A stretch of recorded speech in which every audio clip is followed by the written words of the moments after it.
Welcome back to Beautiful World of Science. The last lecture we will study about the potential energy and potential difference. Then the next point in this chapter, it is called a free electron. तर आज आपण या lecture मध्ये free electron बाबतचा अभ्यास आपण या ठिकाणी करण्याचा प्रयत्न करणार आहोत. What is an a free electron?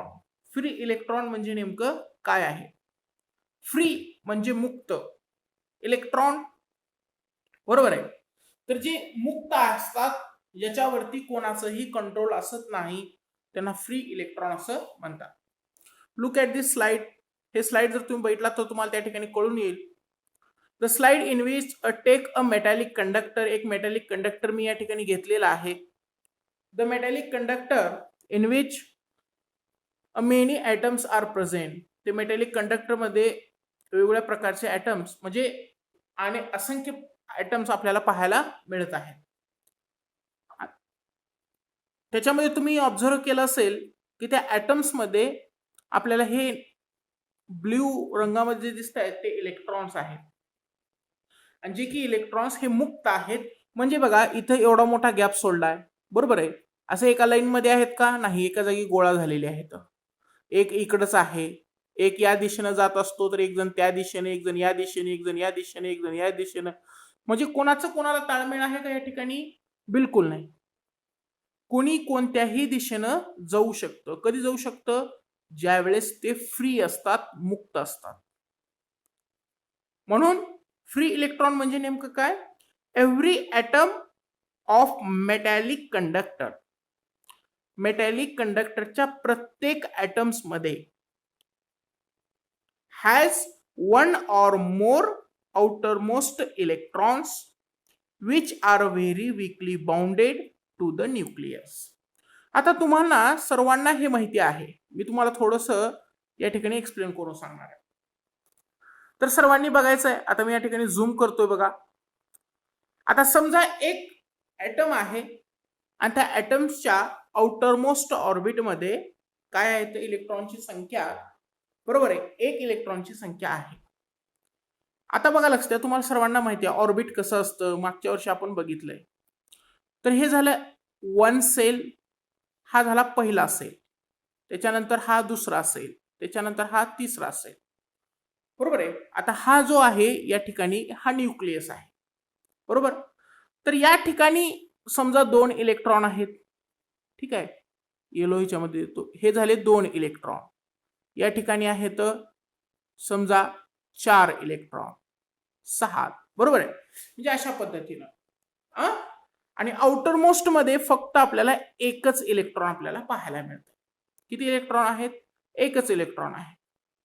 तर मला सांगा, तर न्यूक्लियस पासून या इलेक्ट्रॉन पर्यंतचं अंतर हे कसं आहे? जास्त आहे ह्या बाकी इलेक्ट्रॉन पेक्षा. म्हणून हे इलेक्ट्रॉन हे खूप वीक असतं, weakly bounded to the nucleus. Nucleus सोबत त्याची जी बाउंडिंग असते हे कशी असते? खूप वीक असते. आणि हा जो इलेक्ट्रॉन असतो ना बाळांनो, जे की आउटर मोस्ट ऑर्बिट मध्ये असतो, त्यालाच आपण काय म्हणतो? It said to be free electron. हा जो आपण आता बघितला हा बघा, जो की आउटर मोस्ट ऑर्बिट मध्ये आपल्याला पाहायला मिळालेला होता बरोबर आहे, जे की सर्वात शेवटचं ऑर्बिट मी या ठिकाणी काढलं होतं. तर हे इलेक्ट्रॉन कोणतं इलेक्ट्रॉन आहे? It's an a free electron. हा आहे फ्री आहे का? कारण त्याची न्यूक्लियस सोबतची बॉन्डिंग कशी असते? खूप वीक असते. बॉन्डिंग वीक असल्यामुळं ते कसं होतं? मुक्त होतं, त्याच्यावरती कोणाचंही कंट्रोल राहत नाही आणि तो फ्रीली हा काय करत असतो? भ्रमण करत असतो. म्हणून त्याला फ्री इलेक्ट्रॉन असं म्हटलं जातं. म्हणून या ठिकाणी समजण्याचं एकमेव घटक आहे बघा लक्ष द्या, याच्यामध्ये नेमकं समजण्यासारखं काय आहे? तर every atom of metallic conductor, metallic कंडक्टरच्या प्रत्येक ॲटम मध्ये has one or more outermost electron. प्रत्येकाच्या आउटरमोस्ट ऑर्बिटमध्ये एक किंवा 2 इलेक्ट्रॉन हे असतातच बरोबर आहे. अँड विच आर अ, आणि त्यांचं which are a very weakly bounded to the nucleus. Nucleus सोबत त्यांची जी बाउंडिंग असते ही वीक असते. वीक असण्याचं कारण काय? The distance is larger than the other, बघा लक्षात, फ्री इलेक्ट्रॉन. बाकी फ्री इलेक्ट्रॉन पेक्षा त्यांचं डिस्टन्स कसं आहे? जास्त आहे. त्याच्यामुळं आपल्याला ते कसे भासतात? इट्स अँड अ फ्री, आणि ते फ्री होऊ लागतात. भासतात म्हणजे ते फ्री असतात. बरोबर आहे.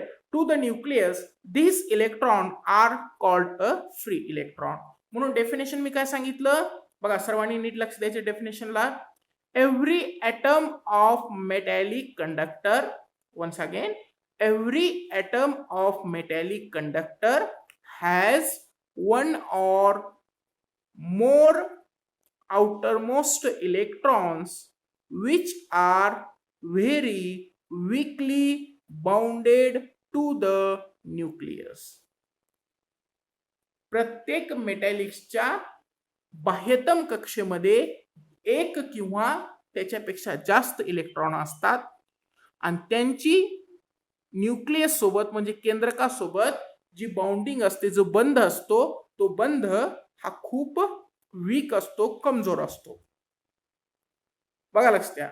म्हणून outermost electron which are very weakly bounded to the nucleus.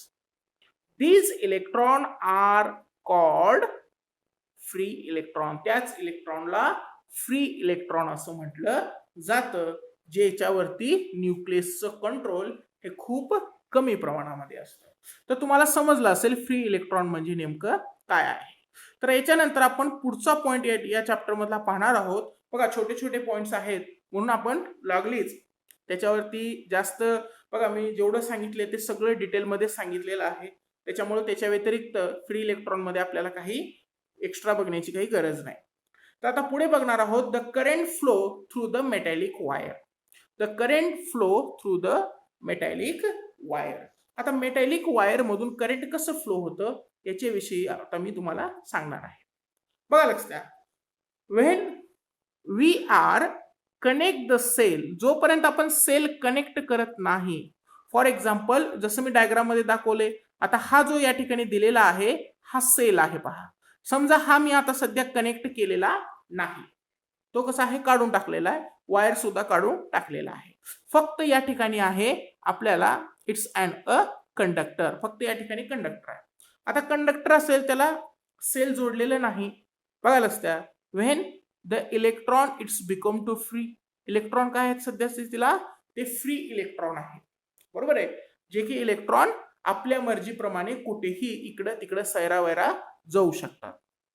After we are a connect the cell, ज्यावेळेस आपण सेल कनेक्ट करतो, then the current are flow from higher potential to lower potential. ते कसं flow होतं त्याच्याविषयी मी या ठिकाणी तुम्हाला सांगणार आहे अ पॉइंट वाईज. बघा लक्षात, 3 पॉइंट मध्ये हे तुम्हाला मी क्लिअर करून दाखवतो. बघा, टोटली मी 5 पॉइंट या ठिकाणी तुम्हाला सांगणार आहे, पण त्याच्यापैकी 3 हे महत्वाचे आहेत आणि बाकीचे 2 हे तितकेच महत्वाचे आहेत, म्हणून सगळेच लक्षात ठेवायचं. The first point in this the current flow through a metallic wire. The first point, a metal conduct. बघा लक्षात, the metal conductor contains one or more free electrons. बघा, मेटल कंडक्टर मध्ये 2 किंवा एक पेक्षा जास्त हे आपल्याला फ्री इलेक्ट्रॉन पाहायला मिळतात, जे आपण फ्री इलेक्ट्रॉनच्या डेफिनेशन मध्येच बघितलं. Which metal conductor is not connected to the cell? बघा, it free electron move randomly in all the direction within the conductor. Hence, there is no, बघा, net flow of electron. म्हणजेच काय, जोपर्यंत आपण त्याला सेल कनेक्ट करत नाही तोपर्यंत randomly it's and randomly move all the direction in to the conductor. त्या कंडक्टर मध्ये ते कोणत्याही डायरेक्शन मध्ये फिरू लागतात. आता फॉर एक्झाम्पल इथे जसं मी दाखवलंय, बघा, हे या डायरेक्शनला जाईल, हा या डायरेक्शनला जाईल, हा या डायरेक्शनला, हा खाली, हा वरी, म्हणजे ऑल द डायरेक्शन रँडमली हे कुठेही फिरू शकतात, जोपर्यंत आपण सेल कनेक्ट करत नाही. आता आपण जर सेल कनेक्ट केलं तर त्यावेळेस त्यांच्यामध्ये काय बदल दिसून येईल त्याच्याबद्दलची माहिती मी या ठिकाणी पुढच्या पॉइंट मध्ये सांगणार आहे. When we connected ends of wire to the two terminal of cell. ज्यावेळेस आपण दोन वायर हे त्याचे दोन टर्मिनलला जर कनेक्ट केलं, जसं की या ठिकाणी आपण कनेक्ट केलेलं आहे पहा. When we connect ends of wire to the two terminals of the cell, electric force acts on the, बघा लक्षात, ऑन द इलेक्ट्रॉन. त्यावेळेस काय होतं, इलेक्ट्रिक फोर्स हा ऍक्ट व्हायला लागतो ह्या इलेक्ट्रॉनवरती. ह्या इलेक्ट्रॉनवरती इलेक्ट्रिक फोर्स काय होतो, आता ऍक्ट व्हायला सुरुवात होते. आता इलेक्ट्रिक फोर्स जर ऍक्ट होत असेल तर त्याच्यानंतर हे असंच फिरतील का, मग ते कशा पद्धतीने त्याच्यामध्ये बदल होईल हे आपण पुढच्या पॉइंटमध्ये म्हणजे याच्याच नेक्स्ट पॉइंटमध्ये पाहणार आहोत. ड्यू टू द इलेक्ट्रिक फोर्समुळे free electron start to move from negative terminal to positive terminal. बघा लक्षात, when due to the apply the electric force on the electron, त्या इलेक्ट्रॉन वरती जर इलेक्ट्रिक फोर्स अप्लाय झाला तर त्यावेळेस ते फ्लो व्हायला लागतात negative terminal to positive terminal. हे बघा, हे असे फ्लो व्हायला सुरुवात होतात. आता हे जे फ्लो होत आहेत त्यावेळेस हे असं गर्दीमध्ये नाही फ्लो होत. ज्यावेळेस हे फ्लो व्हायला लागतात ना मुलांनो, त्यावेळेस हे असे जसे गर्दीमध्ये इथे दिसतात बघा तसे फ्लो होत नाहीत. इट्स रॅन्डम, बघा लक्षात, कंटिन्युअसली वन बाय वन, एका माग एक, एका माग एक, एका माग एक, अशा पद्धतीने फ्लो होतात. बघा, एकत्रितपणे गर्दीमध्ये ते फ्लो होत नाही ज्यावेळेस इलेक्ट्रिक फोर्स त्याच्यावरती अप्लाय होत असतो. ठीक आहे. देन पुन्हा एकदा हा पॉइंट वाचतो. Due to electric force free electron start to move from negative terminal to positive terminal. This flow of electron from negative terminal to positive terminal, बघा लक्षात, causes electric current. बघा, याच्यामुळेच काय होतं, इलेक्ट्रिक करंट निर्माण होत असतं याच्या फ्लोमुळे. म्हणून या ठिकाणी हा पॉइंट मी तुम्हाला समजावून सांगण्याचा मी प्रयत्न केलेला आहे. तर तुम्हा सर्वांना हे समजलेलं असेल. This is the current flow through a wire. Wire मधून कशा पद्धतीने करंट फ्लो होतं हे तुम्हाला पूर्णपणे आता समजलेलं आहे. ठीक आहे, समजलं सर्वांना? Everyone, yes or no? Very good. तर सर्वांनी इथपर्यंतचा पॉइंट वाचून घ्यायचं बाळांनो.